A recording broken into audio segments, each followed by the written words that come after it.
Hi hello welcome to ధనాస్ kitchen. ఈరోజు వీడియోలో చూపించబోతుంది ఏంటంటే గోంగూర పప్పు.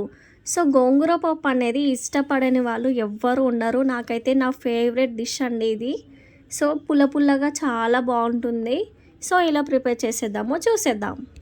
కుక్కర్లోకి హాఫ్ అన్ అవర్ నానబెట్టుకున్న కందిపప్పును తీసుకోవాలి.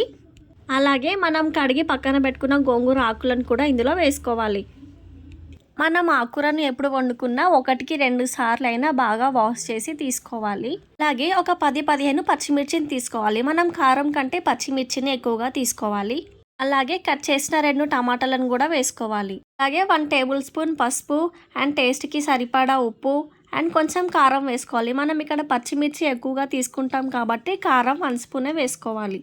అండ్ 1 టేబుల్ స్పూన్ పల్లీలు, కొన్ని కరివేపాకు, కొంచెం కొత్తిమీర అండ్ 1 టేబుల్ స్పూన్ అల్లం పేస్ట్ వేసుకోవాలి. తర్వాత 2 గ్లాసుల వాటర్ని యాడ్ చేసుకోవాలి. చిన్న సైజు గ్లాస్తో వాటర్ని యాడ్ చేసుకోవాలి. వాటర్ ఎక్కువగా వేసేస్తే పప్పు పల్చగా అయిపోతుంది కాబట్టి కొన్ని వాటర్ని యాడ్ చేసుకోవాలి.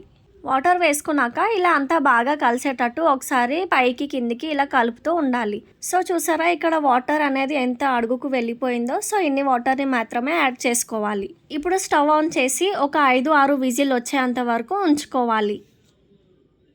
ఇక్కడ నేను ఒక విజిల్ మాత్రమే చూపిస్తున్నాను. మీరు ఒక 5-6 విజిల్ వచ్చేంత వరకు ఉడికించుకోండి.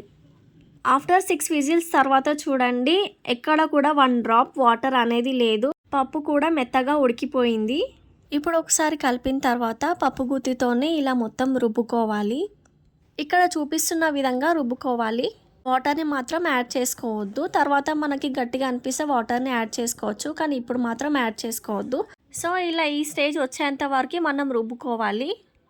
మీకు గట్టిగా అనిపిస్తే వాటర్ని అయినా యాడ్ చేసుకోవచ్చు. చూడండి మరీ గట్టిగా కాకుండా పల్చగా కాకుండా ఎలా ఉందో. కానీ నేను మాత్రం వాటర్ని అయితే యాడ్ చేసుకుంటున్నాను.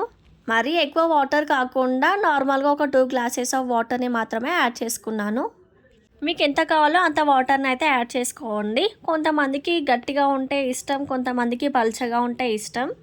సో మీ ఇష్టాన్ని బట్టి వాటర్ని అయితే యాడ్ చేసుకోండి. ఇప్పుడు తాలింపు కోసం ఒక ప్యాన్లోకి 2 టేబుల్ స్పూన్ల ఆయిల్ని వేసుకోవాలి.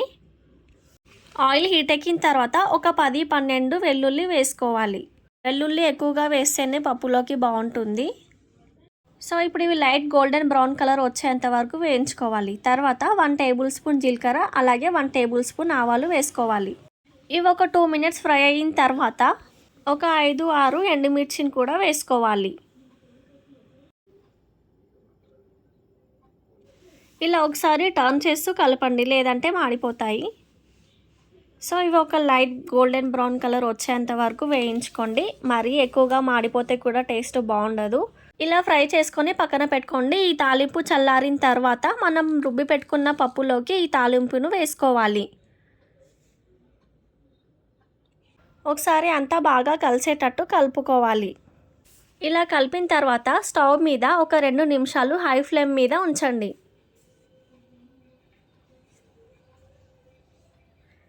ఇలా ఒక 2 మినిట్స్ ఉంచండి. తర్వాత స్టవ్ ఆఫ్ చేసేయండి. సో గోంగూర పప్పు రెడీ అయిపోయినట్టే. చూడండి, చూడడానికి ఎంత బాగుందో, తింటే కూడా అంతే బాగుంటుంది. సో మీరు కూడా ఈ గోంగూర పప్పుని ట్రై చేయండి. పుల్లగా చాలా బాగుంటుంది. సో మీరు కూడా ట్రై చేస్తారని అనుకుంటున్నాను.